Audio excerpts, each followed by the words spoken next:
One thing that I like to do when I buy real estate, and I really think everyone should think like me. That's, there's not a right or wrong, not right or wrong. I think you should treat buying a house like a business, right? Unless it's your dream home. Yes, I get it. And listen, we all have dream homes. You want to hear what my dream home is?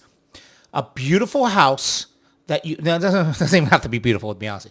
You open up the sliding doors, you walk outside, and you can just walk right into the water. Not like a dock, not like a canal or whatever, but not the beach. It's hard for me to explain. If I ever found that, I wouldn't treat it like a business. I'd just jump on it. But besides that, everything I buy, I treat it like a business. I don't get attached, especially in a market where there's tons of homes. I look at everything as a business because real estate for me is going to make me money. 100% of the time, all the time? No, but I want to make sure that in the times that it's not good, I'm not in a bad situation, right? So I'll give you an example. When I was buying a townhouse one day, I was looking at it and I said, okay, I'm going to live here for X amount of years. I can get a great interest rate on it. It could be my primary residence. Awesome. So I looked at it. Okay, how can I make this successful if I buy it and then I rent it out? And I said, okay, the rental market right now is already more expensive than what my mortgage is going to be already. And it's only going to increase because there was a lot of different rules where you had to own something for 2 years. And so it was taking a lot of investors out. So I knew I was going to have advantage in 2 years.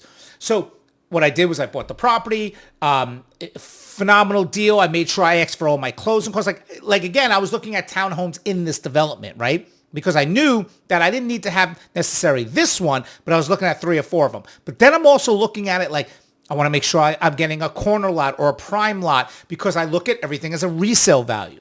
So then I got in there, made sure everything was good, did my inspections. I made sure I got all my closing costs covered, the whole nine, blah, blah, blah.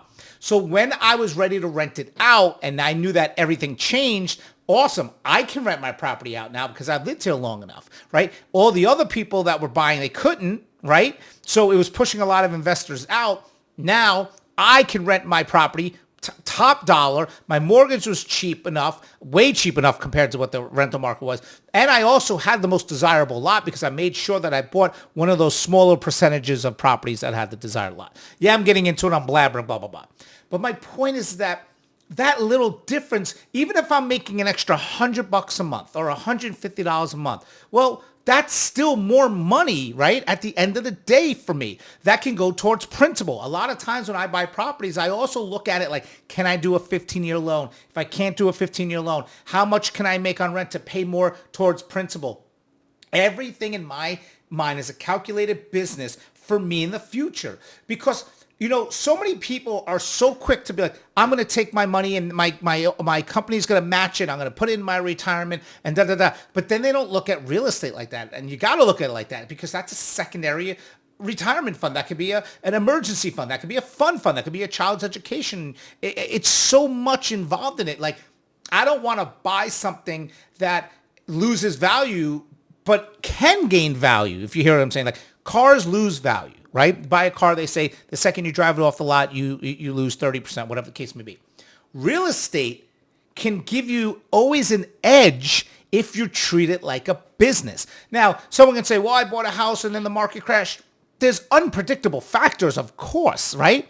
But at the end of the day, you can always have an advantage if you buy the right lot, you get the best deal up front, you make sure everything's covered, get your incentives taken care of, whether it's a new air conditioning or a new roof that needs to be put on the house.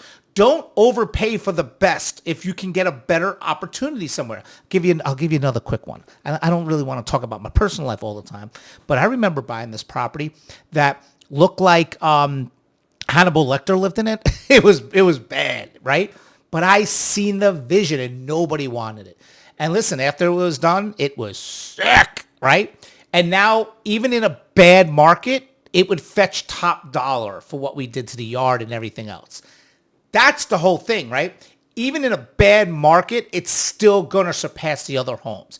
Again, you might sit there and go, I don't care about that, man. I just want to buy a house and be happy and live in it. Nothing wrong with that. Nothing wrong with that. I'm just saying, in my opinion, I think everyone should treat real estate like a business, especially if you're young. Look, I'm going to give you another story, okay? I'm 4 minutes into this video. I might even go 20. I don't know yet. We had a young kid. He was a bartender or barback, whatever. Not going to say his name, but he knows who he is. And he bought a property. And you know what he did? He bought a house near school, brand new construction, and he rented all the rooms out to his friends. So smart. At the end of the day, I think he was only paying out of pocket $400 to live. But what was smart about it is he said, if any time there's all vacancies, I can still afford this mortgage. That's brilliant. Don't buy something that you know you can't afford if, I'm going to say it, if shit hits the fan. If shit hits the fan, you have to know that you can be able to still afford it. And he did. But what he did was he took all that money and he saved a lot of it for another real estate, and he pumped a lot of it back into his principal. And let me tell you something. It worked because as of today, I think he's on his second or third home, and he's still under 30 years old.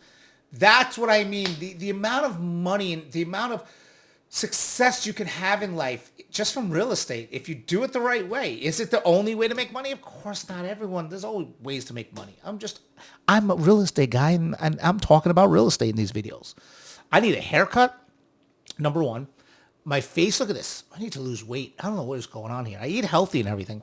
But, to say I should treat my health and body like a business. I know you're about to say that.